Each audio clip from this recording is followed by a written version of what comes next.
Dorset থেকে এখন আমাদের ঘরে ফেরার পালা। ট্রেন ক্যান্সেল হয়ে যাওয়ায় এখন আমাদের একটা মাথায় বড় বাজ পড়েছে। তো স্টেশনে গিয়ে জানতে পারবো নেক্সট ট্রেনটায় আমরা চড়তে পারবো কিনা। Hello friends and family, welcome to another blog of বিলেতে Birat. Old man of Storr থেকে ঘুরে আমরা এলাম বাস স্ট্যান্ডে, আর তারপরে আমরা আবার ফিরে যাব লাগেজ কালেক্ট করতে। আর এখানে বাস স্ট্যান্ডে কোনো স্টপ সেরকম ভাবে নেই, শুধু একটা বেঞ্চ করা রয়েছে। আধ ঘন্টার অপেক্ষার শেষে একটা বাস এলো।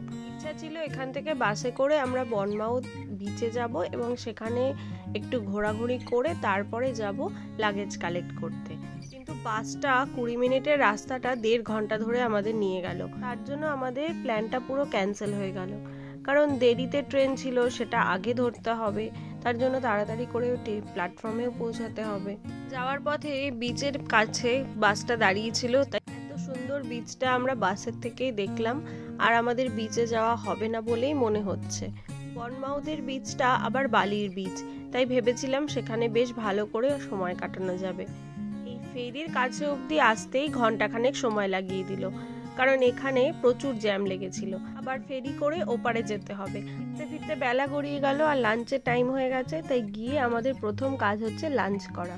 বনমাউথের একটা বাস স্টপে নামলাম, আর এর কাছাকাছি আমাদের লাগেজ কালেক্ট করতে যেতে হবে। তো টর্টিলা বলে একটা মেক্সিকান রেস্টুরেন্টে গেছিলাম, তো সেখান থেকেই কিছু খাবার দাবার খেয়ে আমাদের লাঞ্চ সারবো। আর এই টর্টিলা বলে দোকানটার খাবার কিছুটা আমাদের ইন্ডিয়ান স্বাদেই হয়। তো এটা ছিল বারিটো বোল, রাইসের সাথে কুক বিন আর চিকেন থাকে, আর সাথে থাকে স্যালাড। আর আজ নিয়েছিল কোয়াসাডিয়া। তো এগুলো দিয়ে আমরা আজকে দুপুরে লাঞ্চ সারলাম। তারপরে আমরা 3 জনে চলে গেলাম বনমাউথ স্টেশনের দিকে। লীলাদিদা আর রাজ গেল লাগেজগুলোকে নিয়ে আসতে স্টেশনে। যে দোকানে আমরা লাগেজ রেখেছিলাম সেটা একটা বাঙালি কাপেলের দোকান ছিল। তারা বাঙালি খাবারের হোম ডেলিভারি করে, তো আমরা একটা করে প্লেট বাঙালি খাবার থালি নিয়ে নিয়েছিলাম, যাতে আমরা বাড়ি ফিরে খেতে পারি। কারণ এই ট্রেনে পৌঁছাতে পৌঁছাতে আমাদের রাত 12:30 একটা বেঁচে যাবে, আর তখন গিয়ে রান্না করার একেবারেই সময় থাকবে না। ঘরে ফিরে যদি একটু ডাল ভাত খাওয়া হয় তাহলে সারাদিনের ক্লান্তি এক নিমেষে গায়েব হয়ে যায়। যদিও আমরা পরের ট্রেনটা ট্রাভেল করব, কিন্তু আমাদের যেহেতু টিকিট কাটা ছিল আমরা আরামসে ট্রেনে ট্রাভেল করতে পেরেছি, আর বসার সিটও পেয়ে গেছিলাম। আর এর সাথে আজকের ব্লগটা এখানেই শেষ করছি। দেখা হবে নেক্সট ব্লগে।